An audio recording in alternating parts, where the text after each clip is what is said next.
La question épineuse du franc CFA ne cessera donc jamais d'être soulevée, du moins tant que les États africains ne seront pas passés à la cure. Pourquoi parler de cure? Parce que ces mêmes États ont été contaminés par le surendettement, la surexploitation, le sous-paiement. Et Emmanuel Macron, dans un discours à plusieurs personnes, et même lors d'une conférence de presse, appelons ça ainsi, a déclaré que ce même franc CFA, tant critiqué par les panafricanistes et observateurs avertis, est une monnaie bien africaine et d'ailleurs qu'elle pourrait, je cite, préfigurer une monnaie unique si les gouvernements le veulent. Fin de citation. Alors, quel est le problème finalement avec le franc CFA? Que veulent dire ces paroles d'Emmanuel Macron? Est-ce une acceptation des crimes commis sur le plan financier, bien sûr, en Afrique? On essaye de comprendre ces différentes paroles et la question épineuse du franc CFA dans cette émission. Tout cela, on les passe, ces interrogations, sous le regard panafricain d'un invité et pas des moindres. Il s'agit du docteur Yamtimba. Bonsoir et bienvenue à vous. Bonsoir Madame Bégoudé, et merci de m'inviter pour parler de cette question effectivement épineuse. Et on démarre les hostilités juste après cette transition.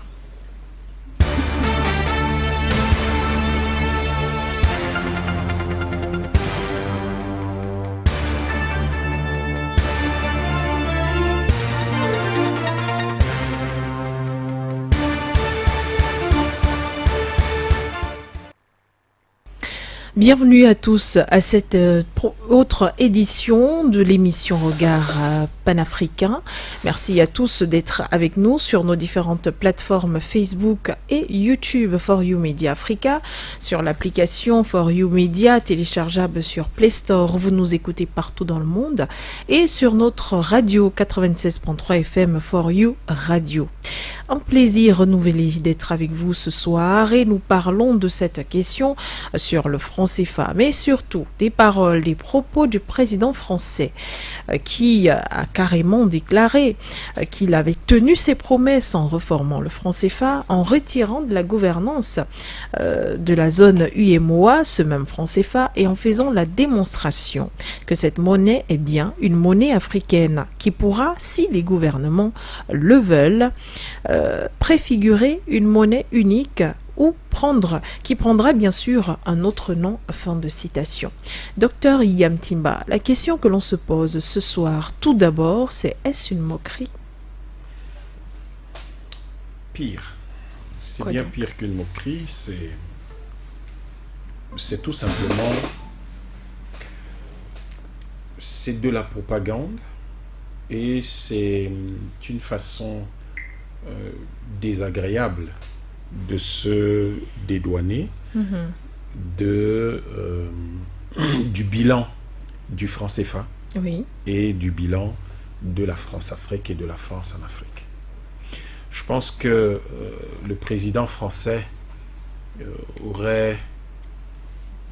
il a certainement manqué une bonne occasion de se taire. Et parce que s'il n'avait rien d'autre à dire, il n'avait pas besoin de revenir sur cette question. Là, il a retourné le couteau dans la plaie. Et je pense que les dirigeants africains, malheureusement, et c'est peut-être l'aspect qui me gêne le plus, devraient prendre rapidement leurs responsabilités. Nous les appelons à ça depuis près de 20 ans aujourd'hui, qu'ils prennent leurs responsabilités. Dans tous les cas, s'ils ne le font pas, le mouvement 10 000 élus panafricanistes le fera. Parce qu'il est temps de mettre fin au franc CFA et de conduire nos pays dans une nouvelle voie qui est celle qui pourra leur permettre de se développer. Le franc CFA ne préfigure en rien une monnaie unique africaine. Le franc CFA, c'est l'oppression, c'est le pillage, c'est le drame de la vie quotidienne. Le franc CFA, c'est le blocage des forces productives dans les États dans les États de la zone franc. Le franc CFA, et cela s'étend, même pas seulement en Afrique, parce que la zone franc, c'est aussi en Nouvelle-Calédonie, c'est-à-dire en plein Pacifique. Mais là encore, comme vous le constaterez, c'est un pays où ce sont des hommes noirs, des personnes noires, malheureusement, qui sont dominés, exploités, pillés. Et là encore, on les oblige, on les contraint, on les soumet à une monnaie nazie. Donc, non, pas du tout. Ce n'est pas du tout, ça ne préfigure en rien une monnaie. Le seul mérite du franc français, du franc CFA, c'est d'avoir permis à la France d'accéder gratuitement à nos matières premières depuis 1945. C'est d'avoir, si vous voulez, éviter aux multinationales françaises et aux PME françaises, en tout cas toutes les activités, à tous les entrepreneurs et à toutes les entreprises françaises qui s'installent en Afrique, de ne pas subir le contre-coup des taux de change. Oui. C'est d'avoir permis à la France de disposer d'un marché ouvert où elle peut vendre sans risque de change et où elle peut exporter sans les coûts afférents aux exportations lorsque vous vendez dans d'autres pays, dans des pays qui ont une monnaie différente. C'est d'avoir permis à la France d'avoir une dette qui est libellée, même pas en sa monnaie, mais qui est libellée dans ses bons du trésor par rapport à nous quand il y en a. Du coup, en fait, il lui suffit simplement d'éviter cette dette en retenant nos revenus d'exportation et le tour est joué. Du coup, elle n'est jamais endettée par rapport à nous, alors qu'elle est lourdement endettée. Je vais illustrer. Lorsque le Cameroun exporte, je prends un produit banal, lorsque le Cameroun exporte 100 000 barils de pétrole, oui, et que, que ce soit vendu à la France ou à n'importe quel pays dans le monde, c'est vendu en dollars. Et donc, toutes ces devises atterrissent au trésor français. Et c'est comme si, par magie, sur les 100 000 barils que nous avons vendus, 65 000, en fait, appartenaient à la France. Parce que 50% vont aller au compte d'opération français, 15% au compte de nivellement, et ce n'est que sur les 35% que nous percevons une part, même pas la totalité, parce qu'il y a des frais, des taxes, etc., qu'il faudra payer. Donc, s'il y a un mérite, c'est celui-là. Mais il y en a, vous voyez que tous les mérites vont à la France, nous n'avons rien là-dedans. Au contraire, elle va prendre les mêmes fonds, 50%, 15%, elle va les donner à l'Agence française de développement, à Proparco, à tous ces instruments, tous ces véhicules de financement. On va encore venir nous prêter cet argent-là, alors que c'est le nôtre, et nous allons devoir payer des intérêts sur notre propre argent. C'est incroyable quand on connaît la culture de la tontine au Cameroun. C'est-à-dire que nous avons une capacité extraordinaire, oui, à gérer notre trésorerie. Mais là, curieusement, nous ne savons plus le faire quand il s'agit de l'État. C'est un sérieux problème. En fait, la solution, elle est simple. Elle demande du courage politique. Elle demande de la disposition, en réalité, à accepter que les pays d'Afrique où on utilise le franc CFA aujourd'hui vont malheureusement devoir, dans les décennies qui arrivent, soutenir la France et soutenir l'Union européenne, en tout cas l'eurozone. Parce que ces pays vont être beaucoup plus riches. La situation réelle qui reflétait les rapports économiques entre l'Afrique, où on utilise le franc CFA, et la France, c'est la situation au moment de la création du franc français, où en réalité un franc CFA valait 1,7 francs français. Ça veut dire qu'ils avaient bien reconnu qu'il y avait de la vraie richesse ici, mais pas chez eux. Parce qu'au fond, quand vous grattez la plupart des PIB des pays dits développés, quand vous grattez un peu entre ce qu'on paye aux avocats, les surfacturations, les détournements de fonds dont on ne parle jamais, faisant comme si c'est l'Afrique qui est le paradis, maître, voilà, des détournements de fonds, alors que les scandales dans ces pays-là, il suffit de lire leur presse. Vous regardez les salaires astronomiques et superficiels qui ne reposent sur rien. Vous avez tous les scandales liés au cabinet conseil en ce moment en Europe. Quand vous enlevez tout ça, vous voyez qu'il y a beaucoup de vapeur d'eau dans leur PIB. Il n'y a pas beaucoup de choses concrètes à la fin. Et que tout cela est une représentation que la plupart de ces pays se font pour s'assurer, en réalité, de maintenir une certaine image. Ou comme disent justement, par exemple, la France elle-même, certaines idées de la France, alors que ce n'est pas tout à fait concrètement ce qu'il en est lorsqu'on gratte un peu cette affaire-là. Donc ces PIB sont totalement faux.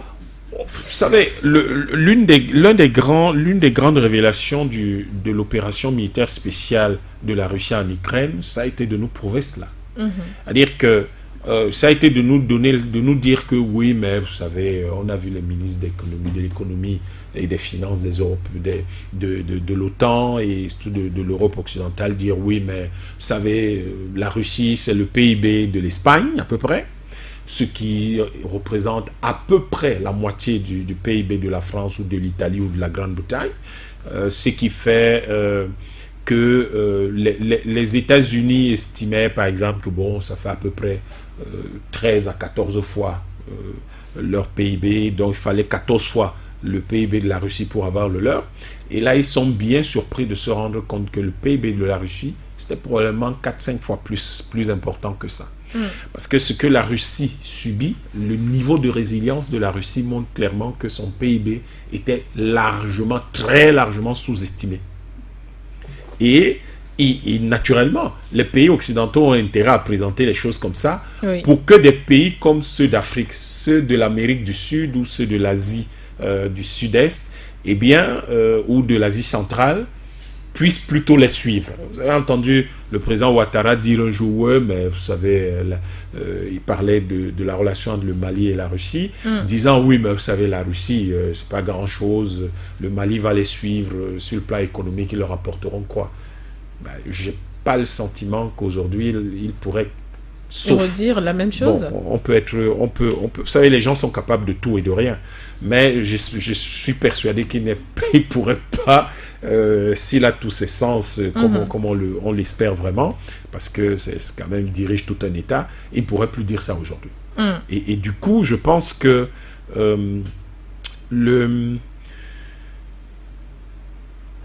ce qui concerne le franc CFA et la relation avec la France, cette affaire-là rend notre relation toxique. Ça pollue la relation de la France et un certain nombre de pays africains. Et même avec les autres pays africains, parce qu'il y a beaucoup de pays qui sont en dehors de la zone franc, qui n'apprécient pas du tout cette relation-là. Parce que ça constitue un blocage pour les relations d'affaires avec les pays du franc CFA. Oui. Et pas seulement en Afrique, mais partout dans le monde. Vous avez des pays comme la Corée du Sud qui ont des investissements bloqués en Afrique. Des pays, la Chine investit de moins en moins. Le Japon, c'est le cas. Ne faites pas attention aux grands-messes de la TICAD. En général, il n'y a pas grand-chose qui suit. La Corée du Sud, qui a pourtant... qui estime qu'il y a des pays qui l'ont aidé et soutenu, comme le Cameroun, et qu'aujourd'hui, le temps est venu de les... Mais enfin, ils ne peuvent pas. Ils sont obligés de rester dans le social parce que quand on veut aller dans des investissements lourds, la part que la France prélève par le fait du franc CFA et le pouvoir que la France a de bloquer les projets quand ça n'arrange pas ses intérêts géostratégiques, évidemment, fait que beaucoup de pays n'osent plus investir dans les pays de la zone franc et ça bloque donc notre économie par conséquent. Et lorsqu'on a une économie bloquée comme celle-là, est-ce qu'on peut avoir le courage finalement de parler d'une monnaie unique ou alors se dire qu'on va finir par y arriver? Parce que vous avez parlé tout à l'heure de courage politique, il y a en dessous aussi la volonté politique au-delà de tout cela. Maintenant, il y a les réalités du terrain. On va prendre un exemple simple au Nigeria, par exemple, qui aujourd'hui traverse des situations très compliquées sur le plan économique. C'est pratiquement l'enlisement à cause des grognes populaires. Le peuple n'en peut plus d'être étouffé économiquement. Pourtant, c'est un pays qui a sa propre monnaie. En Guinée-Conakry, on dira le pays également a sa propre monnaie. Maintenant, est-ce qu'il suffit juste d'avoir sa propre monnaie? Est-ce qu'il suffit juste d'avoir une monnaie unique ou alors il faut bien plus de préalables finalement? C'est un faux débat. Et ça c'est la propagande occidentale, c'est la rhétorique occidentale pour décourager les pays de la zone franc à avoir leur propre monnaie. Cette rhétorique-là ne passera pas, en tout cas pas par des gens comme moi qui savent de quoi on parle. C'est de la rhétorique, à la limite, c'est... Lorsque vous entendez le président français dire « Ouais, mais ça va servir de base, ça peut servir de repère pour une monnaie unique. » Non, pas du tout, ce n'est pas ça. C'est pas ça l'orientation. Et cette affaire qui dit oui, mais le Nigeria, voyez, à sa monnaie en difficulté, c'est la première économie africaine. Il ne faut pas écouter ça. Parce que personne ne vous parle du Botswana. Pourquoi les gens ne vous parlent pas de ça? Pourquoi les gens ne vous parlent pas du Kenya? Pourquoi, je vais prendre plus petit, pourquoi les gens ne vous parlent pas de la Gambie? Pourquoi les gens ne vous parlent pas de la Sierra Leone? En fait, on va chercher les mauvais exemples. Oui. Nigeria qui tangue un peu, Zimbabwe où il y a vraiment des problèmes, RDC où c'est pas tout à fait ça. Mais demandez-leur de vous citer un autre pays, il n'y en a pas. Vous avez ces 3 pays qui sont leur, si vous voulez, leur brosse à dents, qu'on utilise à tort et à travers, mais demandez-leur de vous en citer d'autres. Pourquoi ils ne parlent pas? Je ne vais pas aller au Maghreb, parce qu'ils vont dire, ouais, mais il y a tout le soutien du Golfe Persique. Je vais rester dans les pays qui sont tout à côté des pays de la zone franc. Pourquoi aucun de ces pays-là ne vous parle de Sao Tomé et Principe? C'est un tout petit pays comme ça, mais qui a sa monnaie. Pourquoi on ne vous en parle pas? Pourquoi les gens ne parlent pas de l'Angola? Pourquoi ils ne parlent pas de la Namibie? Bon, ok, la Namibie a une forte population blanche, laissons. Pourquoi ces gens ne vous parlent pas de la Zambie? Pourquoi? Parce qu'en fait, il s'agit de manipuler. Pourquoi on ne parle pas de la Tanzanie? Il s'agit de manipuler l'opinion, de faire de la propagande sur le fait que vous pouvez avoir votre propre monnaie, mais après rester en difficulté, oui. Ou vivre pire. Oui, mais pourquoi ils ne vous disent pas exactement la même chose quand il s'agit de l'Union européenne? C'est la zone la plus endettée au monde. Pourquoi on ne le dit pas? La zone la plus endettée au monde, c'est l'Union européenne, c'est l'eurozone. C'est-à-dire que là, on utilise l'euro. C'est la zone la plus endettée au monde. Pourquoi on n'en parle pas? Pourquoi on ne dit pas ça comme ça? En fait, tout ce qu'on fait, on va vous dire tout le temps que, vous savez, l'eurozone, c'est l'euro, c'est les pays développés. Mais pourquoi on ne vous dit pas que c'est la zone la plus endettée du monde? On ne vous dit pas ça. Parce que, en fait, on craint, en vous le disant, que vous perdiez confiance dans ce que l'eurozone représente. Et vous comprenez avec ça que, par exemple, toutes les notations qu'on vous donne, les agences Fitch, les agences machin là, oui, qui donnent A+, A-, B+, B, A, tout ça, c'est du pipeau. C'est du pipeau parce que les gens manipulent, en fait, la finance internationale à leur avantage. Vous décidez que le reste du monde ne vaut rien, mais vous assurez que vous présentez vos propres économies comme étant les plus performantes. Très sincèrement, vous avez le sentiment, quand vous regardez l'Europe, vous avez vraiment le sentiment, compte tenu des difficultés que les gens traversent là-bas, de la pagaille qu'on a vue pendant la pandémie du Covid, vous avez le sentiment qu'il n'y a aucun pays en Afrique qui peut faire mieux. Je pense que nous devons construire notre confiance. Nous devons construire notre courage. Nous devons construire une certaine idée de nous-mêmes qui fasse que nous ayons confiance en ce que nous avons à faire. Notre rôle aujourd'hui n'est pas contre la France. Nous n'avons rien contre les individus français. Contre les individus, non, c'est même pas ça. Ni contre le pays lui-même. Non, c'est pas ça. Ça aussi, les gens veulent nous faire culpabiliser. C'est la France qui doit avoir de la culpabilité par rapport à nous. Nous, on n'a pas à être coupable de quoi que ce soit. C'est elle qui doit se sentir coupable. Pourquoi? Pour le génocide commis ici pendant la lutte d'indépendance, pour le génocide lié au franc CFA, pour toute la brutalité que les gens ont souffert pendant la période coloniale, pour les moqueries relativement à cette commission bizarre qu'on vient d'instituer pour gérer l'histoire du Cameroun, etc. C'est elle qui doit se sentir coupable parce que nous avons libéré la France, nous sommes partis, nos soldats sont partis d'ici le 27 août 1942, ils sont allés libérer Paris, avec celui à qui, le seul général français, le seul soldat français, à qui on a donné le titre de maréchal de France, après la Deuxième Guerre mondiale, à la fin de la Deuxième Guerre mondiale. Mais pourquoi? Parce que c'est lui qui a libéré la capitale. Leclerc, il est parti d'où? De Douala, au Cameroun. La France libre est née où? À Douala. Quand vous allez là, à la chambre de commerce, vous le voyez encore inscrit. Ici naît la France libre. 1900, décembre 1940. C'est ici que De Gaulle devient le président de la France. Devient le leader de la France pendant la Deuxième Guerre mondiale.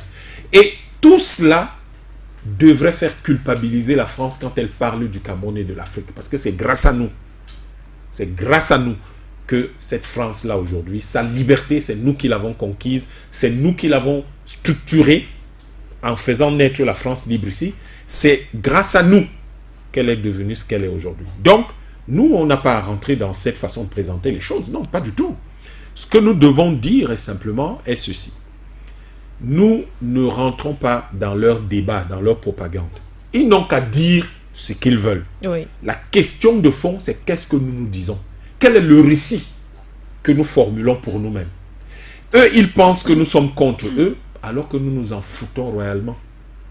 Ça, ils ne le savent peut-être pas, mais on s'en fout royalement. Quand les gens se lèvent au Cameroun le matin, il faut qu'il y ait eu, par exemple, une conférence du président français pour qu'on en parle. On n'en parle pas. On n'en a ni le temps, ni l'envie, ni les ressources, ni vraiment, on ne voit même pas l'intérêt d'en parler. On n'en a pas besoin. C'est quand il en parle et qu'il nous cite nommément. S'il n'avait pas cité l'Afrique centrale, vous et moi, on ne serait pas en train d'en parler. Ça ne nous intéresse pas. Donc, nous avons un récit de nous-mêmes à formuler. Et c'est ce récit de nous-mêmes qui nous intéresse. Que disons-nous de nous, sur nous, pour nous et pourquoi? Docteur Yamtimba, que disons-nous donc de ce changement pour le franc CFA, justement, lorsque...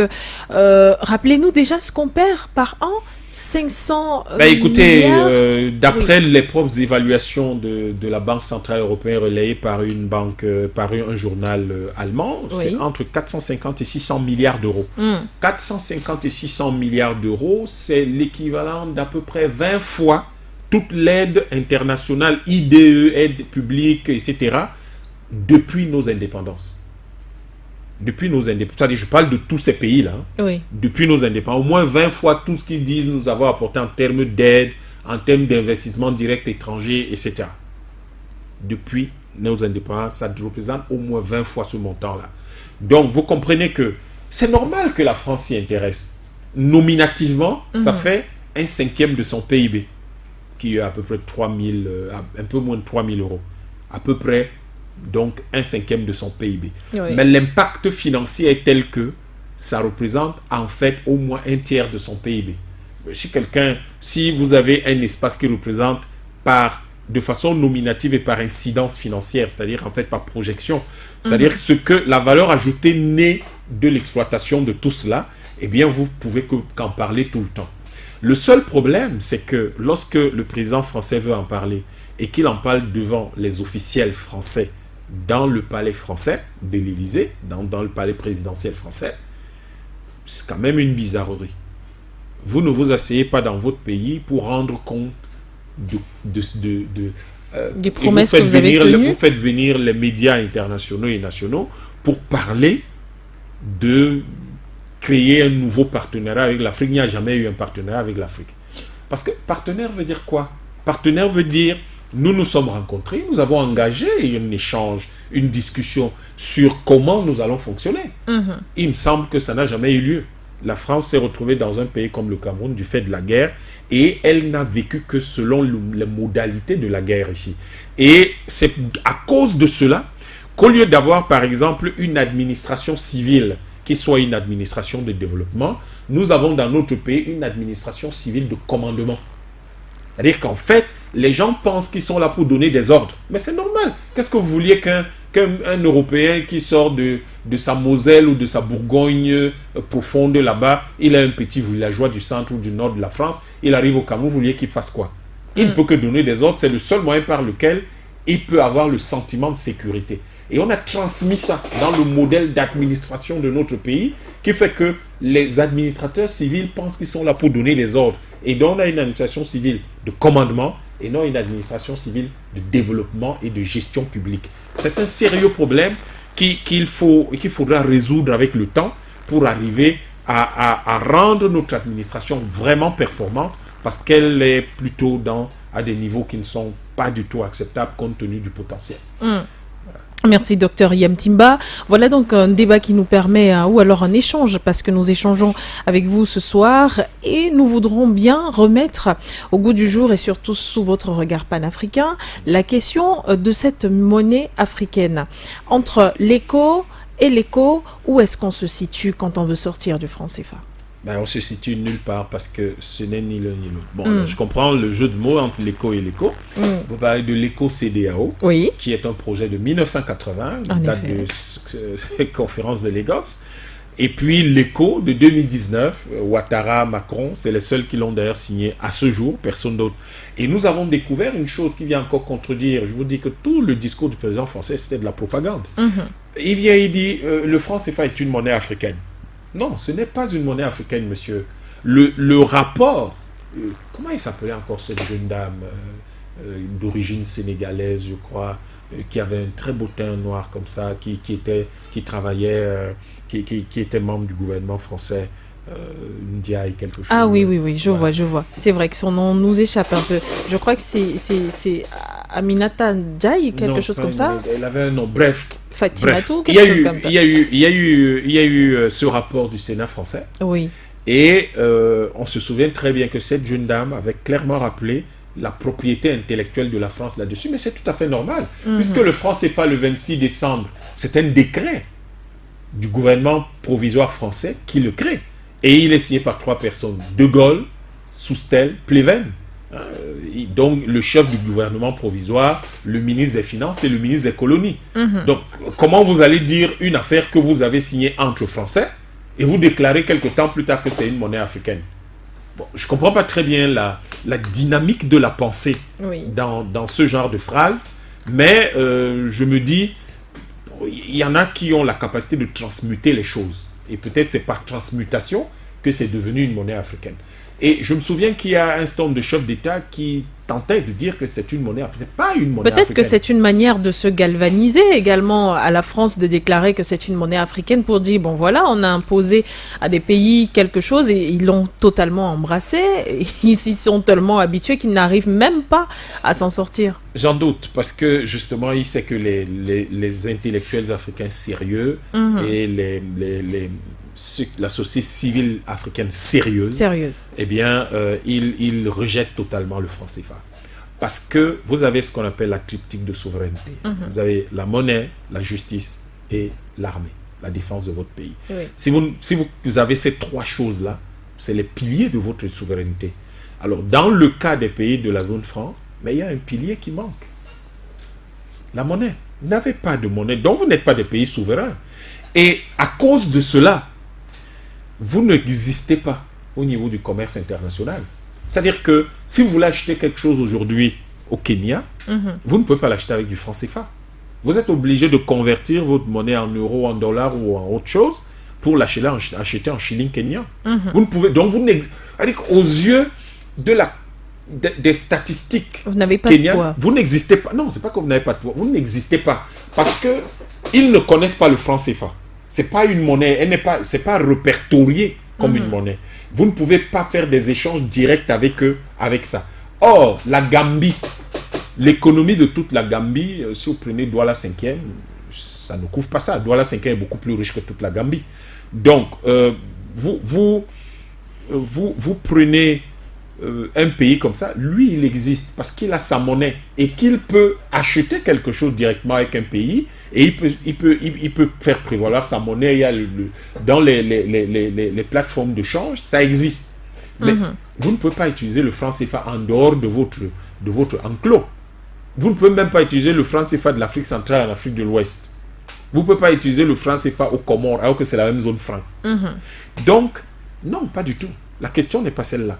La question est, nous allons construire notre souveraineté. C'est ça le récit dont je vous parlais. Oui. Nous allons construire notre souveraineté et cette souveraineté doit se fonder sur les 3 piliers de la souveraineté que tous les pays dans le monde ont, sur lesquels tous les pays dans le monde reposent. La monnaie, la justice, la défense. Là, nous avons un corps de magistrats, je veux dire, qui est bien structuré, étoffé, ça fonctionne. On peut améliorer ses performances et puis lui donner un peu plus de moyens que ça, l'étoffer davantage. Je parlais de la justice. L'étoffer davantage pour plus de performances. Je me souviens que, par exemple, une modernisation grâce à l'introduction des outils informatiques avait commencé. Mais bon, ça viendra. Et puis, mais il existe. Et vous avez une armée. Là, le Cameroun, aujourd'hui, en 2023, peut se prévoir d'avoir une armée.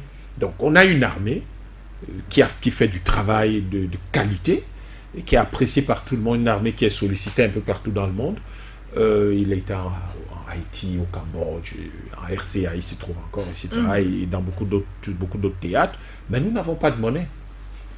Or, pour que notre justice fonctionne, pour que notre armée fonctionne de façon optimale, Oui. il faut les financer. On les finance avec quoi? Si le Cameroun dit aujourd'hui que il va doter chaque magistrat camerounais d'un laptop et d'un modem pour accéder à Internet et que tous les tribunaux seront équipés avec du Wi-Fi et qu'on va mettre en place un serveur central qui centralise toutes les affaires du pays et comme il y a un lien étroit entre la justice, les prisons et la police, Oui. et qu'on va mettre donc des serveurs qui vont permettre de lier tout ça et même de s'assurer que, c'est-à-dire que quand vous entrez dans un commissariat, on peut savoir un certain nombre de choses et nous mettre fin, par exemple, à l'histoire qui consiste. Parce que quand on dit justice, tout ce que les gens voient, c'est on va au tribunal, on condamne des gens. Oui. Les magistrats font un travail administratif autre que celui-là. Je prends un exemple, signer les extraits de casier judiciaire. Oui. Mais ça prend un temps fou aux magistrats. Or ça, il faut qu'ils fassent des recherches, il faut que vous rentriez vous-même citoyen, là vous êtes né. Or, un système centralisé permettrait que le magistrat de Douala vous signe votre affaire alors que vous êtes né à Kolofata ou à Bembis. Donc, il faut qu'on arrive à tout cela. Il faut financer ça. On va le financer avec quoi? On n'a pas de monnaie. Nous avons besoin, si nous décidons aujourd'hui que notre armée, par exemple, nous avons le chantier naval industriel du Cameroun, ben, il faut que chantier naval industriel du Cameroun, il faut qu'on commence à, toutes nos vedettes rapides, nos patrouilleurs, nos bateaux de guerre, on va commencer à les fabriquer ici. Et on va commencer, si vous savez, vous avez une infrastructure comme le chantier naval industriel du Cameroun, ça veut dire que vous avez la capacité de faire des camions, des chars, des choses comme ça. Donc on va faire nos camions de transport de troupes ici, au moins les chars légers, on va les faire là. Mais on est capable de le faire. Le problème, c'est qu'on va financer ça avec quoi? Comment on va financer ça? Si notre armée a besoin de munitions, mais comment on va financer une usine de fabrication de munitions dans notre pays alors qu'on n'a pas de monnaie? Voilà les problèmes de fond auxquels on est confronté. Oui. Je ne dédouane pas le régime en place ou le gouvernement en place, mais je dis que c'est des problèmes objectifs auxquels ces gens-là sont confrontés. Peut-être n'ont-ils pas l'opportunité ou la possibilité, ou je sais pas, peut-être ne juste-il pas nécessaire d'expliquer ça au public, Oui. mais ça fait partie des problèmes qu'ils doivent gérer. Et le Cameroun n'a pas forcément le droit d'acheter des armes n'importe où, à moins de passer par le troc et de forcer un peu la main de ses fournisseurs. Mais s'il faut les payer contre de l'argent, si la France dit « je ne veux pas racheter ces francs CFA » ou « je ne mets pas à votre disposition des devises », vous ne pouvez pas acheter. Donc c'est des problèmes de fond. Et vous voyez comment vous ne pourrez même pas gérer la sécurité de votre propre pays. Donc nous avons en fait le franc CFA, c'est une question de sécurité nationale. Et c'est pour ça. Donc tout ce que le président français a raconté, c'est de la rhétorique, c'est de la propagande. Il faut qu'on gratte un peu pour se rendre compte que ce n'est pas un simple problème. Il dit c'est un problème de stabilité des prix. Non, d'abord, stabilité des prix, c'est un peu dépassé en économie. Ce n'est pas ça l'objectif que poursuivent les économistes. Ce n'est pas l'élément essentiel. La stabilité des prix. Non, c'est pas ça. C'est pas ça. Oui. Vous ne produisez déjà rien. Vous allez stabiliser les prix de quoi? De ce qui est importé. De ce qui est importé. Ah, d'accord. Donc, en fait, vous voyez que à chaque fois, il retombe dans ses propres contradictions, mais qui ont pour objectif un objectif clair pour lui et pour son pays. Maintenir l'Afrique où on utilise le franc CFA sous-développé et surtout en dehors de l'industrialisation. Donc, c'est pas ça qui est important pour nous. Donc, tout ce qu'il dit là, Emmanuel Macron a annoncé une inter-industrialisation. Non, on n'a pas besoin de ça. Qu'il commence par réindustrialiser la France. Ce serait déjà quelque chose d'intéressant. Nous, on peut s'occuper de nous. Oui. En fait, c'est qu'il y a un problème avec la France et avec l'Union européenne. Qu'ils s'occupent un peu de chez eux. Vous savez, ces gens, ils ont des millions de personnes qui dorment dans la rue. Mais qui s'occupent de ces gens-là? Personne ne dort dans la rue à Douala. Les gens souffrent, c'est très dur, mais personne ne dort dans la rue. Donc, il faut aujourd'hui qu'ils s'occupent un peu de chez eux. Il faut que les pays qui utilisent le franc CFA s'industrialisent. On sait le faire, on n'a pas besoin d'eux. Qu'ils fassent ce qu'ils ont à faire, mais il nous faut prendre un certain nombre de décisions dures. Abandonner le franc CFA. Dans le cas de l'Afrique centrale, travailler durement à la fusion des 11 États de la CEAC Oui. et réaliser rapidement le projet de monnaie unique de la CEAC, mais qui ne peut avoir d'efficacité ou de réalité que dans le... Enfin, il ne peut avoir de valeur ajoutée que dans le cadre un État fédéral de l'Afrique centrale. Et cet État-là, qui serait comme les États-Unis d'Amérique ou les États de la Fédération de Nigeria ou le Brésil ou le Canada, permettrait donc d'avoir immédiatement un marché. Et le marché des 11 pays de l'Afrique centrale, c'est presque l'équivalent de la population des États-Unis. Donc on devient tout de suite une puissance au niveau mondial. Donc vous êtes là, vous nous embarquez dans des faux débats sur le franc CFA, qui fait qu'on n'existe même pas sur le plan international. Vous nous embarquez là-dedans, ça nous intéresse en quoi? C'est pour ça que je dis, nos amis France, nos partenaires français, ils ne comprennent pas l'Afrique. Ils croient comprendre l'Afrique, mais ils ne comprennent rien à l'Afrique. Les gens qui ont l'âge de Macron, et je crois que je suis son aîné de quelques années, Oui. mais quand ils l'écoutent parler, ils se demandent si ce gars-là sort des grottes. Pourtant, il est le président de la France. C'est-à-dire un type quand même dans un pays moderne, etc. Mais son discours donne l'impression d'être un discours d'un type qui sort des grottes et qui est entré dans sa grotte dans 1950. Mais nous, on n'a pas besoin de parler de France et ça ne nous intéresse pas. Pas du tout. Si nos présidents aujourd'hui commencent, mais engagent même un débat dessus, mais on va se demander s'ils sont sérieux. Notre débat d'Africains d'Afrique centrale aujourd'hui, c'est on crée l'État de l'Afrique centrale dans les frontières de la CEAC. Ça fait 7 millions de kilomètres carrés. 1% seulement de chacun de ces 7 millions de kilomètres carrés est supérieur au PIB de la France. Donc quel est le débat qu'on va engager avec eux?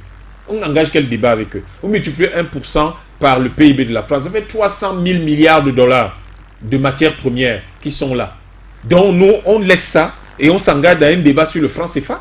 Il y a quand même quelque chose que je ne comprends pas. C'est-à-dire qu'en fait, c'est pour ça que je vous dis, c'est lui qui est désespéré.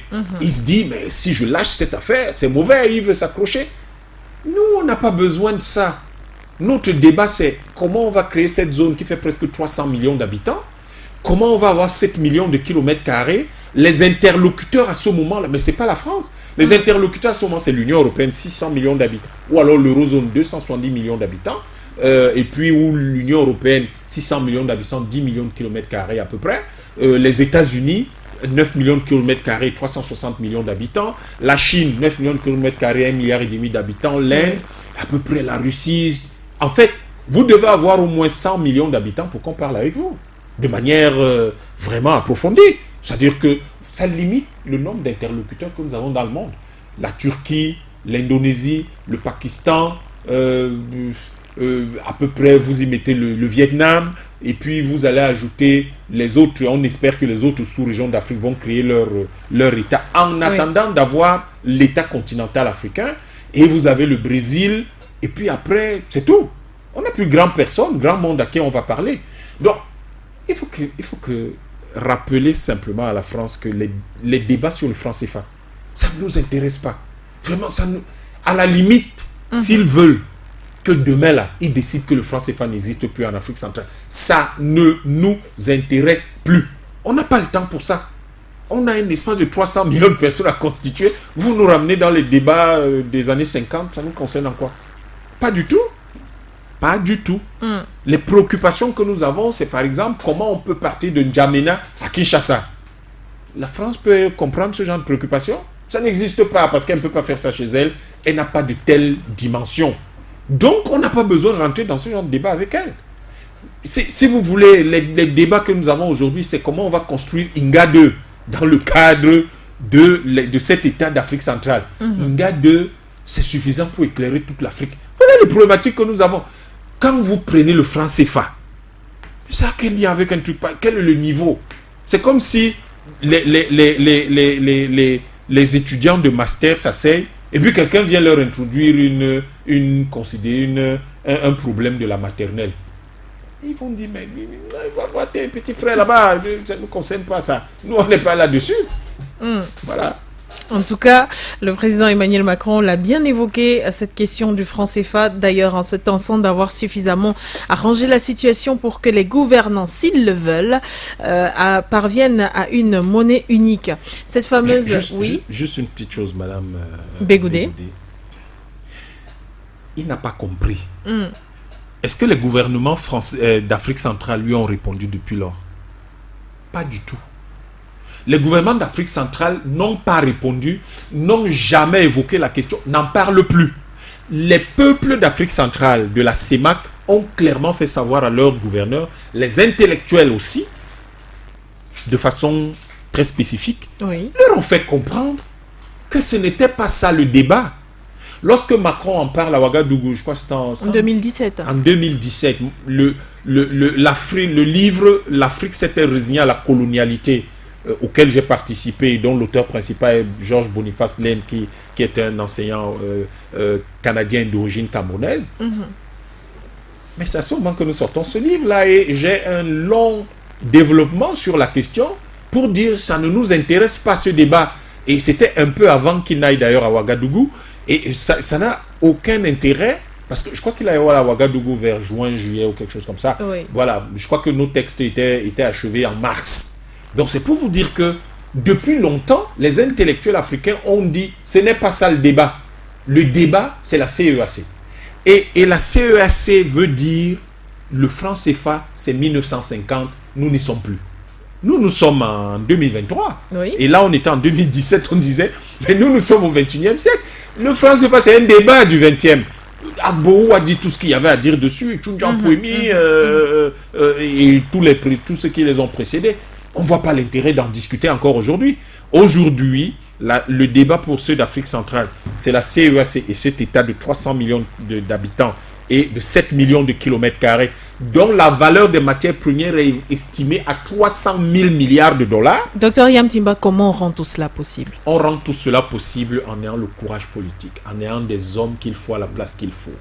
Les chefs d'État qui sont là aujourd'hui, puisqu'ils sont encore en poste, peuvent faire quelque chose. Parce que quand vous êtes en poste, vous pouvez faire quelque chose, même contre vos convictions intimes, simplement parce que vous pensez que, objectivement, c'est ce qu'il faut pour le peuple. Et si vous pensez vraiment que vous devez travailler pour le peuple, vous pouvez le faire. Mais s'ils ne le font pas, eh bien, nous avons un mouvement, 10 000 élus panafricanistes qui doivent être élus d'ici cette année et 2030, et eux, ils doivent prendre le contrôle politique du continent pour mettre ça en place. Lorsqu'on aura par exemple un État, le simple fait, même si on n'a pas l'État de la CEAC, et qu'on n'utilise plus le franc CFA, mais que par exemple les 6 pays de la CEMAC adoptent une monnaie unique, ça permet de multiplier les flux commerciaux avec la France de l'ordre de 5 à 10 fois. La France va gagner plus d'argent. Pourquoi elle s'entête à rester là dans les petits trucs? Parce qu'elle a la culture du prêt. Parce que la France a la culture du prêt. Le prêt, c'est la petite exploitation agricole individuelle. C'est ça la culture de la France. Elle n'a pas la culture de la grande exploitation américaine, par exemple, dont les grands espaces américains. Elle ne sait pas faire ça. Elle fait le prêt, donc le petit truc derrière la maison, là. Mais nous, les Africains, ce n'est pas comme ça qu'on fonctionne. Et donc, du coup, elle ne voit toujours pas. Or, ce que je vous dis là, c'est un développement que j'ai fait en 2009. Et il y avait un de leurs secrétaires d'État qui s'appelait Joyandé, qui a voulu qu'on en parle. Et il a placé 2 mots, je crois qu'en 2 minutes, il s'est tué, il a disparu. Donc, ils peuvent gagner 10 fois plus d'argent aujourd'hui et ça permettrait de régler beaucoup de problèmes qu'ils ont là-bas. Nous, les Africains, on est là pour la souveraineté et pour le bonheur de notre peuple. On n'est pas là pour contre quelqu'un ou penser à quelqu'un. Mais si on arrive à faire l'état de la CEAC avec sa monnaie, si la France est intelligente, elle peut effectivement se retrouver à faire 15-20 fois plus c'est-à-dire que le flux commercial peut bondir de 15 à 20 fois, mais ça va lui permettre de gagner beaucoup plus d'argent que tout ce qu'elle se fait aujourd'hui avec le franc CFA.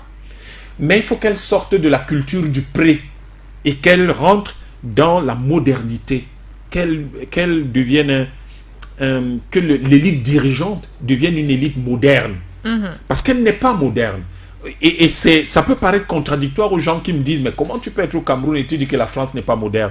Mais elle n'est pas moderne parce qu'elle a la culture du pré, donc du petit lopin de terre derrière la maison pour faire son agriculture, alors que nous on réfléchit ici sur une perspective de 7 millions de kilomètres carrés. C'est très différent, hein? C'est des paradigmes et des perspectives, c'est une vision du monde très différente. Et c'est ça malheureusement qui manque à la France. Et puis puisque vous parlez de cette culture française semble un peu, comment je vais dire, dépassé. On va prendre peut-être une déclaration également d'Emmanuel Macron. C'est pour sortir de cet échange. Docteur Yamtimba, nous avons besoin d'être lucides sur notre présence économique sur le continent africain et la manière dont elle est vue. Nous avons trop souvent eu une culture de rente, une logique de rente dans notre rapport au continent africain. Le Premier ministre de Finlande ne tient pas ce genre de discours. D'accord? Oui. Le président du Tadjikistan ne tient pas ce genre de discours. Le président du Kazakhstan... Emmanuel Macron est complètement à côté de la plaque. Mais c'est un homme du passé. Et je vous ai dit qu'il parle comme quelqu'un qui est dans les années 50. C'est-à-dire qu'il en est encore à imaginer un rapport avec l'Afrique. C'est les années 50. Aujourd'hui, l'Africain normal, quand il veut même faire un voyage au Cameroun, mais c'est pas à la France qu'il pense. Le monde est tellement grand. La France est peut-être le 300e choix. En fait, c'est ça qu'il n'a pas encore compris. Et c'est ça que la diplomatie française, le renseignement français, la géostratégie française, l'université française n'ont pas encore compris. Nous ne sommes plus dans les années 50. Terminé, ça ne nous intéresse plus les débats sur les relations entre la France et l'Afrique, les choses, ça ne nous intéresse pas. Ce qui nous intéresse aujourd'hui, nous les Africains, c'est que la CEDEAO, c'est 600 millions de consommateurs. La CEAC, c'est 300 millions à peu près. La CEDEAO, c'est à peu près dans ces eaux. La SADC, c'est à peu près 300 millions aussi. Le COMESA, c'est dans les 300-400 millions. Le Maghreb, c'est dans les 200 millions. Voilà ce qui intéresse les Africains. Un marché, le plus grand marché du monde. C'est-à-dire que si on a notre État aujourd'hui, la Chine même est un petit marché. Donc du coup, commencer à s'intéresser à un petit pays caché quelque part qui n'a que 66 millions d'habitants, ça ne nous intéresse pas du tout.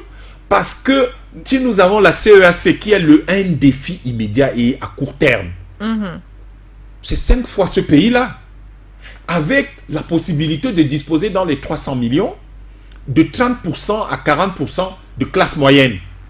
Ce qui veut dire que notre classe moyenne, c'est le double, au moins, on sera à peu près le double de la population française. Qu'est-ce que vous voulez? Vous voulez qu'on s'intéresse à ça? Si vous prenez l'Afrique tout entière, mais vous voyez le Nigeria, regarde un peu les gesticulations autour de l'écho Macron-Ouattara, mais le Nigeria rigole parce que le Nigeria a 220 millions d'habitants. Et là-dedans, vous avez à peu près 70 millions de personnes qui sont dans la classe moyenne.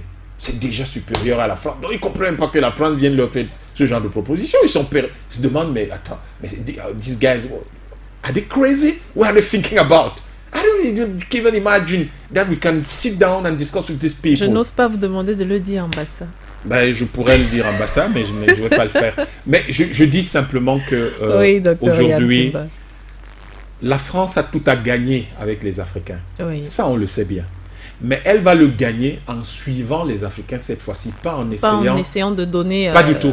Si elle essaye, chaque fois qu'elle va ouvrir sa bouche, la France, publique ou privée, officielle ou officieuse, chaque fois qu'elle va ouvrir sa bouche pour parler des choses comme le franc CFA, elle va retourner le couteau dans la plaie.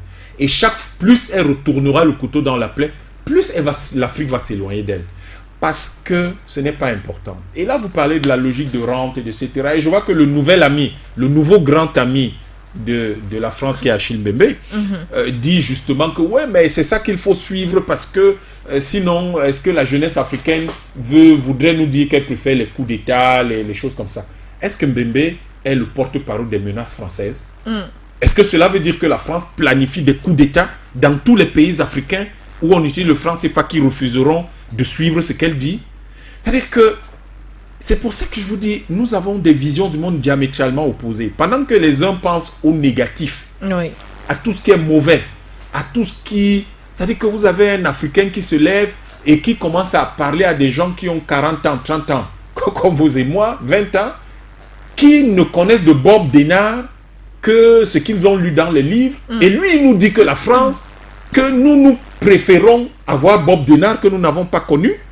Mais vous sentez que vous avez en fait vous avez à la fois une France tellement arriérée sur le plan géopolitique et géostratégique, et vous avez un certain nombre d'Africains qui sont perdus. C'est-à-dire qu'eux, ils ne sont même pas arriérés, ils sont perdus sur le plan géopolitique dans le cadre de ce nouveau grand ami de la France. Oui. Et ces gens-là, nous leur disons, écoutez, vous ne nous intéressez pas.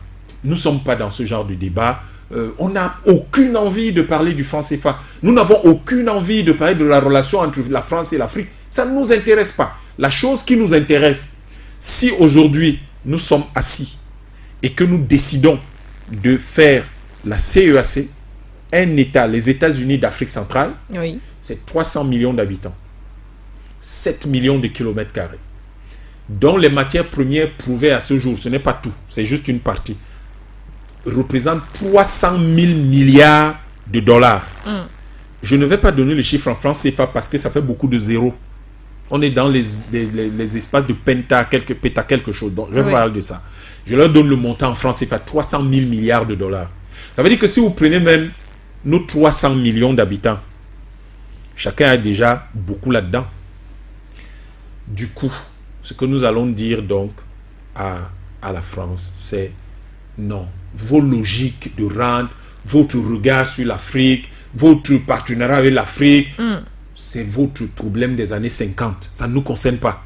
Ce qui nous concerne est 2023 et 2023, c'est autre chose. La CEDEAO a un objectif, c'est les 500 à 600 millions de personnes qui y vivent et qui devraient demain constituer un marché aussi grand que l'Union européenne, un marché 3 fois plus grand que l'eurozone. C'est-à-dire que tous ceux qui utilisent la monnaie là, la CEDEAO, c'est 2 fois leur population, puisque eux, ils sont 270 millions. La CEDEAO, c'est entre 500 et 600 millions. Donc, ils ont 2 fois leur population. Vous voyez que on a, en fait, le niveau de réflexion et la complexité de la réflexion des Africains est largement en avance sur le niveau et la complexité de la réflexion des Européens. Les Européens sont aujourd'hui des gens qui, malheureusement, vivent plusieurs siècles en arrière. Et alors que les Africains se sont projetés. Mais tout ça est lié en grande partie à ce que nous avons vu faire la Chine, le Vietnam, la Russie. Or, l'Allemagne, par exemple, l'Allemagne du 19e siècle nous a un peu inspiré, début du 19e siècle, même si à la fin du 20e siècle, elle nous dégoûte, parce que du 19e jusqu'au 20e siècle, là, après la Deuxième Guerre mondiale, ça nous dégoûte parce que ce n'est pas la bonne Allemagne. Mais, c'est-à-dire un peuple qui se construit, qui se structure, qui s'industrialise, qui se développe. Nous n'allons pas suivre leur modèle. Qu'ils soient tranquilles, nous n'allons pas faire du capitalisme qui va nous obliger à être impérialistes. Et nous sommes surpris que la France appelle impérialistes les amis qui nous aident à régler les problèmes de sécurité qu'elle a causés en Afrique. C'est quand même...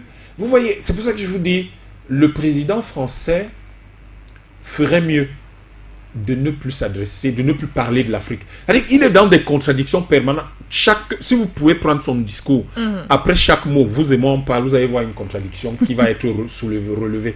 Parce que malheureusement, il est perdu, comme la France est perdue. Et nous avons notre cap qui est déjà connu. Nous suivons notre cap. Les choses du passé, ça ne nous concerne plus.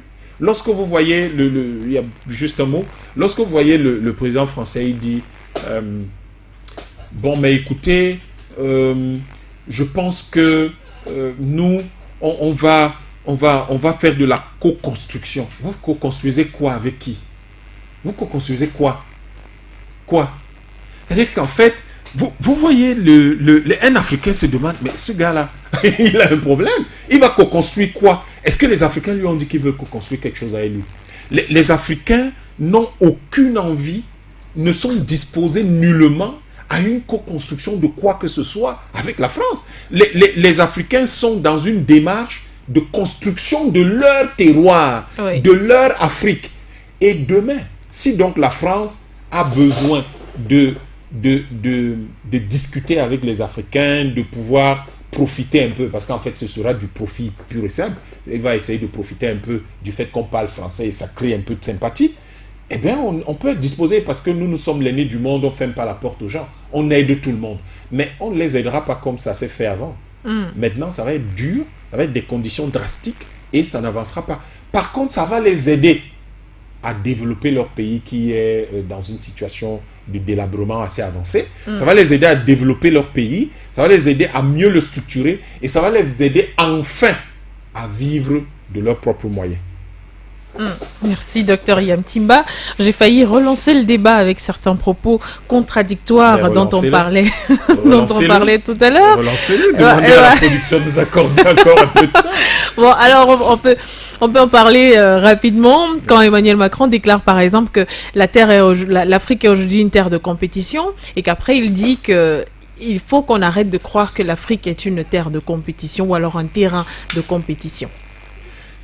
Quand il veut régler ses problèmes avec ses amis, qu'il aille leur parler directement. Vous voyez, c'est ça que je vous dis. C'est-à-dire que vous avez l'impression qu'un type est dans les années 50. Quand il y avait le containment, on ferait il est tellement habitué à faire les guerres par proxy qu'il croit que même quand il veut s'adresser à la Russie et à la Chine, il faut qu'il vienne mettre l'Afrique dans la sauce, dans sa ratatouille au gingembre. Nous, on ne mange pas ce genre de choses. On mange autre chose. Oui. Et donc, il ne faut pas nous amener ces sauces qui ne nous intéressent pas.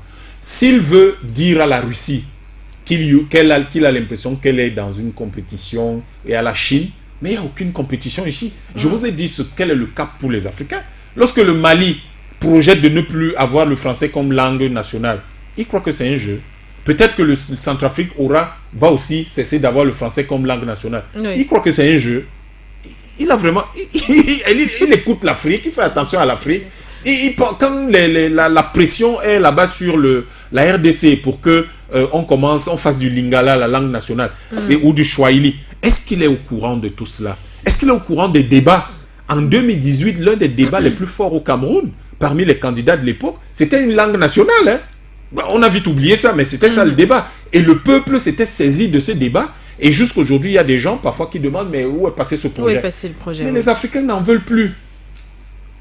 N'en veulent plus. Un pays même comme le Sénégal risque de basculer au Wolof. Donc, il faut que la France écoute un peu.